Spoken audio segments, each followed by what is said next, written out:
Ah, man, this is what I live for. We'll take the first set of questions from Jay Anderson with Cageside Press. Hey, Drew. Appreciate the time today. No worries, man. I got all the time in the world. Awesome. So, flat out, I want to start with this. I mean, 3 wins, 3 finishes. What do you attribute this recent success to? Because you've been absolutely on point for a little while here. I'm having fun doing it. I'm just enjoying moments. I enjoy performing martial arts and enjoying being inside the cage under that limelight. So these knockouts come from the smile on my face. Good stuff, man. And, you're obviously going into a big fight here with Islam Makhachev. And when you hear someone like DC say he has what it takes to be champion, as the guy fighting him, what's your reaction? Does that motivate you more to be the one to stop him? I mean, that means this fight's a number one contender fight, regardless of where we're at in the rankings. If he could be a champion, I know I could be a champion. I think this fight will determine who the next champion could be. And man, it just excites me. I love challenges, and the more people hype up Islam, the more excited I get to test this hype. And give us your thoughts on the matchup. I mean, obviously, this is a huge one, like you said. How do you see it playing out in the cage? You never know. I mean, he hasn't fought in over a year and a half. I know he's a solid grappler, but he's got some solid hands too. It all dictates where he wants to take the fight. Everyone knows I love standing and trading, so my goal is to get a knockout for you guys, and we'll see what Islam comes in with. And we touched on it a little when you said, this could be a number one contenders fight. Lightweight is a very, very deep division, obviously, and things are crazier than maybe they've ever been with the whole Habib situation and will he or won't he come back. I mean, with all that in mind, what do you think they should do in terms of the title? And are you a fan of that kind of mini tournament idea they had? I think money makes sense, and so the fight that makes the most money is definitely gonna be the next title fight. I don't focus so much on the UFC gold. My goal in the lightweight division is to have the most fantastic fights, and man, there's a long list of guys in the lightweight division to have great fights with. And so they're gonna figure out who the champion or the title fights are gonna be. My goal is just to fight the best in the world and have fun doing it. All right. Well, I hope you have a lot of fun this weekend, and thanks again for the time. Thank you. We will take the next set of questions from Stephen Morocco with MMA Fighting. Hey, Drew, I don't suppose I could get you to opine on which lightweight title fight, would make the most money for the UFC, would you? I mean, I feel like if Khabib would come back to fight Connor for a rematch, that would make a lot of money. I mean, Connor is where the money's at. But if that doesn't happen, then the trilogy fight between Poirier and Connor, it has definitely a lot of money behind that one too. So, man, honestly, anything that evolves around Connor has the most money. But you can't argue with Dustin Poirier being deserving of the title. So, a slightly different topic. This is the last month of the Reebok deal, and you have fought with the promotion before it was in place and with it for several years. What's your reaction to it coming to an end? Yeah, another phase. I'm excited to see what Venom brings to the table and what kind of sponsorship they want to bring. But I've really truly enjoyed the Reebok sponsorship and just to kind of like the uniforms and all that stuff. So I just look forward to the next phase of the sponsorship and man, I'm just gonna enjoy it. Have they given you any sense of how the sponsorship is going to be similar or different in terms of the tiers of payouts? No, I have zero idea. And so right now I'm just gonna enjoy Reeboks while it lasts, and then when I fight again this summer, we'll see how that goes. But yeah, they don't tell the athletes much. Do you have any thoughts overall? Has it been a positive thing, a negative thing for fighters in the sport? It depends on who you are. I think if you were getting like some incredible sponsors, the olden times are the best for you.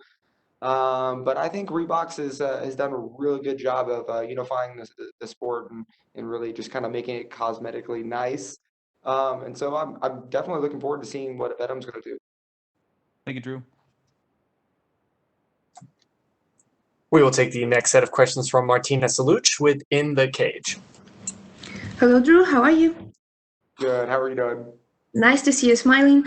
Drew, simple questions from me. I would like to know how to neutralize such a high level wrestling and grappling like Islam's. You do it by playing mixed martial arts. I mean, if it was a straight wrestling match, I mean, he would be superior. But this is mixed martial arts, and I'm not new to jujitsu. I'm a brown belt in jujitsu, and I have wrestled, and I just prefer stand up. And so I don't think I'm trying to negate his wrestling. I'm just trying to put the fight where I prefer it. Okay, you are very well-rounded and more experienced fighter than Islam. Do you think that this would be a very important factor in this fight, your experience? Yes, I definitely. I don't think you see Islam Makhachev feel uncomfortable in the cage often, and so with my experience and my talent, my goal is to make him uncomfortable and to see kind of what he does after that. Do you see yourself in top 15 after a possible win over Islam?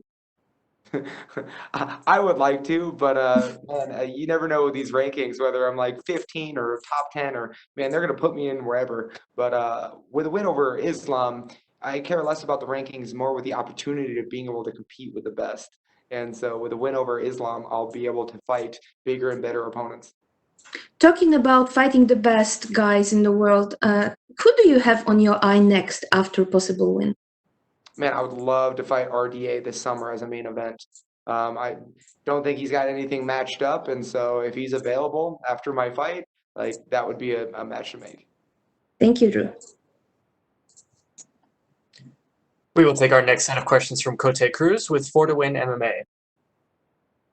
Hi, Drew. Can you hear me? Of course. Hey, how you doing? Good to talk to you. Thank you for being here today. Thank you. Hey, you've had a very successful 2020. You finished Alexander Hernandez. You finished Nasrat as well. You currently are riding a 3-win streak. How do you envision your 2021 in terms of your career? More fights. I would love to have more fights than I did in 2020. Getting knockouts for everyone is fantastic, but I don't expect for me to finish all my fights by knockout. So I just want more fights and more times to showcase my abilities inside the cage. Well, since you're talking about abilities and all that growing, you're training in a place where everywhere you look, you're around, you have so much talent. You have Gagey, Magny, Overeem, Sandhagen, and on top of that, you have Coach Whitman. How was your preparation for Makhachev alongside Elevation Fighting? It's motivating seeing those guys come in and grinding every day. It's fun to bounce skills off the best in the world and develop your own skills based upon it. We're not in there trying to emulate each other. We're making each other better. And man, when you train with like the best in the world every single day, it definitely propels you to shine on your own. Who would you say you've learned the most from all that bunch of people?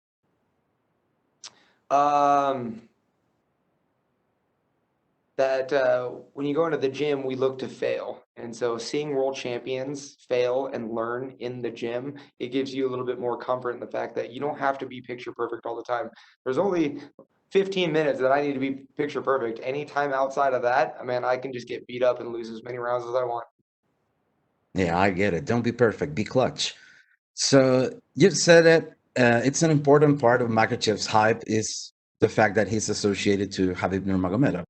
With that said, do you perceive Islam has the skills to live to said hype, or do you feel like you'll be exposing his game on Saturday? I think he's extremely skillful. I think his hype, a lot of his hype comes from the talk of the Khabib, but I mean, he could have earned it on his own with his skills. But I don't think he has quite yet, and I'm excited to see if he technically does live up to that hype on Saturday. And so yeah, I'm excited to see how skillful he actually is.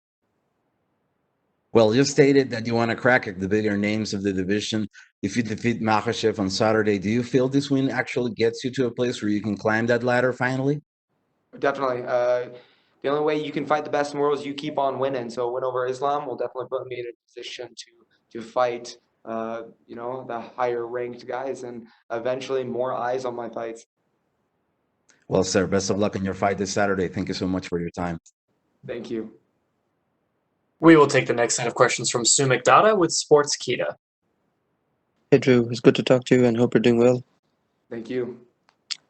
So you're obviously facing someone who is hugely popular in Russia and is being touted as Russia's next UFC champion.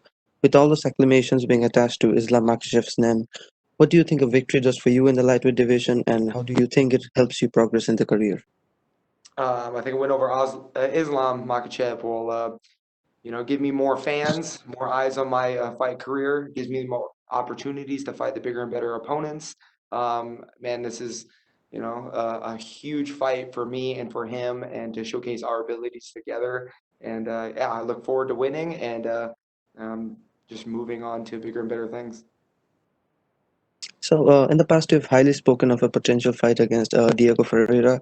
With a win this weekend, do you feel that's the potential fight that you'd like to get yourself booked into? Man, I'm exhausted thinking about that guy. I've been thinking about him all of 2020. And so, man, I want to move on from it. I want to win over Islam, and I want to move on and fight just the best guys I can get my hands on in the lightweight division. So, could we expect that RDA fight next? I don't expect anything. We'll see what the UFC offers or how they want to use me. But man, I'm ready to fight anyone in the top 10. Okay, and speaking of fights, I don't want to bring negative energy to your fight weekend by saying this, but would you possibly be interested in rebooking that fight against Benil Dariush and maybe avenge that loss from 2 years ago? If I'm going to be honest, I'm not a huge fan of rematches.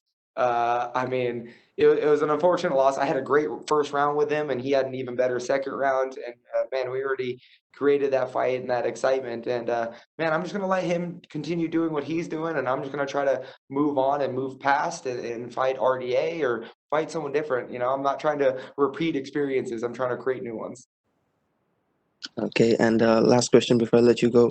So the top of the lightweight division is quite stacked at the moment. And if Khabib is to walk away from the sport and vacate his title, who do you think has the best shot of being the next champion?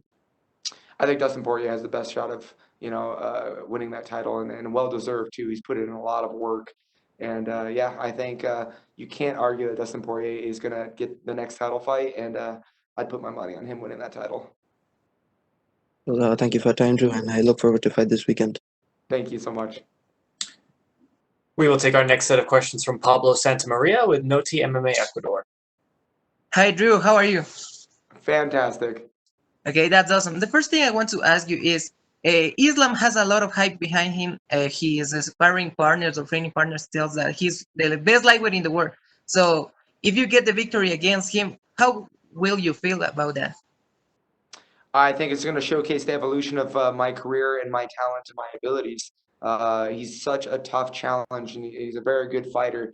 And so, with a win over Islam Makhachev, I'm just going to put myself in a better position to earn better matchups and hopefully some respect on my name. For sure. Okay, you were supposed to fight him in 2016, and it's been 5 years since that. So how do you feel? Who do you feel evolved more since that first match that didn't happen? Oh, I mean, I think that worked in my favor. I think the Drew Dober of 2016 is nowhere close to the Drew Dober 2021. And man, it's unfortunate for Islam that he gets the best version of in myself, and I've evolved way more than he has. Okay, and what's your prediction for this fight? Do you see you finishing Islam? I don't see the outcome at all. I'm just in there and going to enjoy moments, and Islam's going to determine when he wants to quit. I'm just going to enjoy every single moment of it. Okay, that's awesome. And thank you very much for your time, Drew. And hope if you get the W, you get the fight against RDA. That will be a great fight. I know, I'm excited. We will take our last set of questions from Nikita Gorshenin with Sports Express.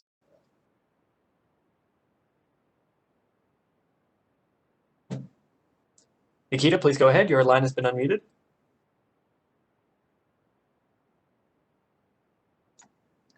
Okay, we will move on, and we will take our last set of questions from Omar Mertzafchi with S Sport.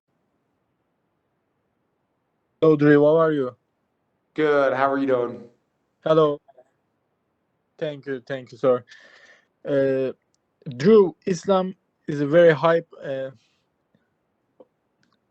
Can you hear me? Yes, I can hear you just fine. Okay. Drew, your opponent Islam has very good wrestling. What do you think about it? Does this situation put pressure on you? I mean, I think he's going to use wrestling to put pressure on me. And man, I'm excited to showcase my new evolved game. I've always wrestled, I've always played jiu-jitsu, but it's really coming into a good blend with my striking. And man, I'm excited to test myself against his wrestling. Okay, my other question, Drew, you had a winning streak. What changes in your private life when you become a permanent winner? Nothing changes. Man, I'm the same Drew Dober that I was when I was losing, when I was winning. At the end of my career, at the beginning of my career, man, fighting has not changed my personality or my demeanor at all. I don't let other people or the sport change my smile. Okay, my last question, Drew. Habib and his team time to time mock jiu-jitsu, and you say I had a brown belt jiu-jitsu. What do you think about it? Whether they're mocking that my brown belt. No. Generally, they mocking jiu-jitsu. They praise Oh, sambo. yeah, no, Sambo is incredible. And man, like this is why we're watching the sport. We're going to see how my brown belt in jiu-jitsu is going to affect against their sambo and how that's going to work. I mean, Islam's going to use his wrestling and use sambo, and I'm going to use my American wrestling and my Brazilian jiu-jitsu against him. And man, it's just exciting to see what like technical things are going to come out of it. Okay, thank you. Good luck on Saturday, Drew. Thank you. Thank you so much, Drew. That is all the time we had for you, sir. We appreciate it.